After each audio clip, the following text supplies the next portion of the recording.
नमस्कार साथियों। आज हम लोगों के साथ हैं भंते शांति मित्र जी उत्तर प्रदेश से। और हम लोग आज इनसे जानकारी लेते हैं रक्षाबंधन की, कि आखिर रक्षाबंधन की शुरुआत कहाँ से हुई, कैसे हुई और क्या है इसके पीछे का रहस्य। नमस्कार भंते जी, आप हमारे दर्शक को रक्षाबंधन के पीछे की कहानी के बारे में विस्तार से बताएं। सभी का मंगल हो, सभी सुखी रहें। ये जो रक्षाबंधन का त्यौहार है, त्यौहार का वास्तविक जो स्वरूप है, अगर उसे विश्लेषण किया जाए तो यह ऐसा प्रतीत होता है कि त्यौहार का मतलब तुम्हारी हार है।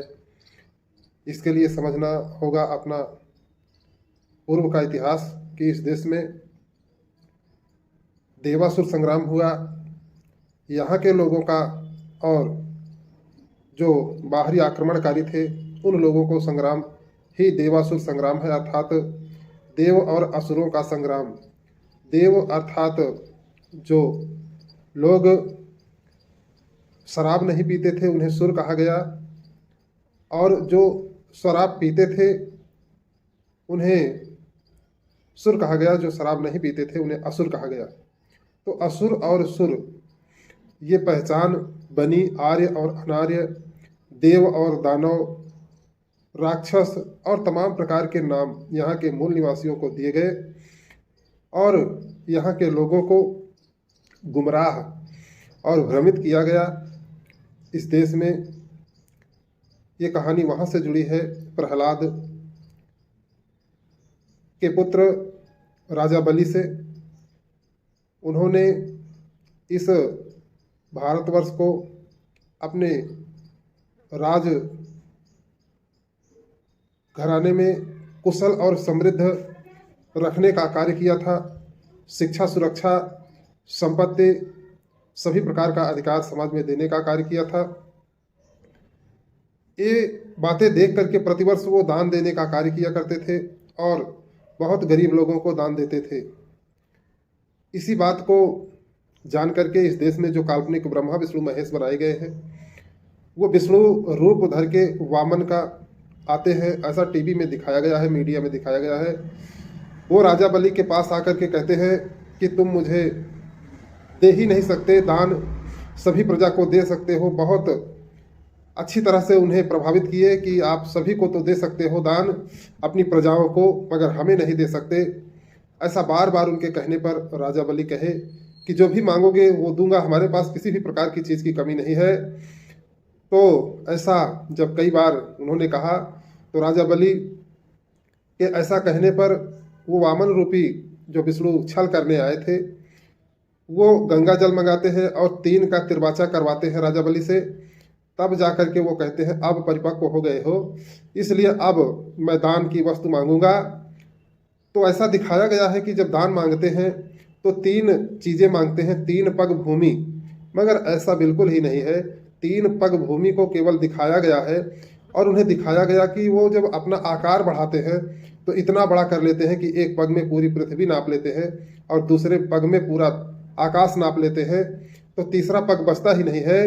तो राजा बलि से कहते हैं कि अब तुम्हारे दान की प्रक्रिया पूरी नहीं हो गई, इसलिए अब तुम जो कहे कि मैं सब कुछ दे सकता हूँ तुम नहीं दे पाए, तो इसलिए दान की प्रक्रिया तुम्हारी अधूरी रह गई। तो राजा बलि अपना शीश दे देते हैं और शीश देने के बाद खुद वो उनके अनुग्रही बन जाते हैं, उनके अधीन हो जाते हैं, ऐसा दिखाया गया है। परंतु वास्तविक ये है कि राजा बलि से भारत का नक्शा मंगाया गया और नक्शे पर उन्होंने 2 कदम रखा और 2 कदम के नक्शे में पूरा जो उनका राज्य था अर्थात उनका राष्ट्र था वो भारत का पूरा राष्ट्र ले लिए। और तीसरा कदम नहीं बचा, तो तीसरा कदम के लिए उन्होंने अपना जो शीश था वो दिया। उसके बाद उनको वहाँ से अधीन करके वो वामन रूपी जो ब्राह्मण आए थे उन कहते हैं ए न बद्धो बलि राजा दान वेंद्रो महाबला तेन तो प्रतिबद्धामी रच्छे माचल माचल, अर्थात उनको बांध करके, उनके हाथ और पैर को बांध करके कच्ची कुआं में डाल करके और उन्हें ऊपर से मिट्टी डाल दिया गया और प्रचारित कर दिया गया पूरे भारत में कि तुम्हारे राजा पतालपुरी के राजा हो गए। ऐसा प्रचार प्रसार कर दिया गया। और पहले जो पुरोहित होते थे, जो ब्राह्मण होते थे, वही रक्षा बांधने के लिए समाज में जाया करते थे। परंतु इसका प्रचार धीरे धीरे करते करते इस देश में वो बहन बेटियों को प्रेरणा दिए और ऐसा प्रचार किए कि बहन बांधेगी जब भाई को तो वो भाई बहन की रक्षा करेगा। मगर इसका अगर तर्क करके देखा जाए तो अगर बहन भाई के कलावे में रक्षा बांधती है सूत्र, तो ये तो भाई को बहन के हाथ में बांधना चाहिए कि हम तुम्हारी रक्षा करेंगे बहन, ये सूत्र तुम्हारा रक्षा का प्रतीक है। भाई को बहन के हाथ में बांधना चाहिए, मगर ऐसा होता हुआ दिखाई नहीं देता।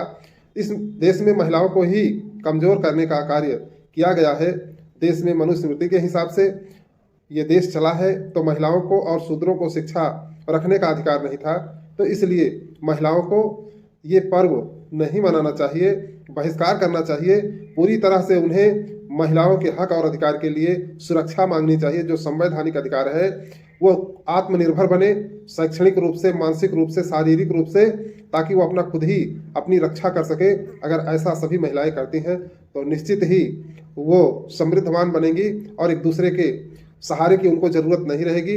इस अवसर पर मैं यही देशवासियों से अपील करूंगा कि समस्त महिलाएं ऐसे पर्व को, जो कि किसी भी प्रकार से ऐसा दिखाई नहीं देता है, इसका बहिष्कार करें और वो आत्मनिर्भर बने, शिक्षित बने और शिक्षित बन करके विभिन्न क्षेत्रों में जाकर के अपनी खुद रक्षा करें। सभी का मंगल हो।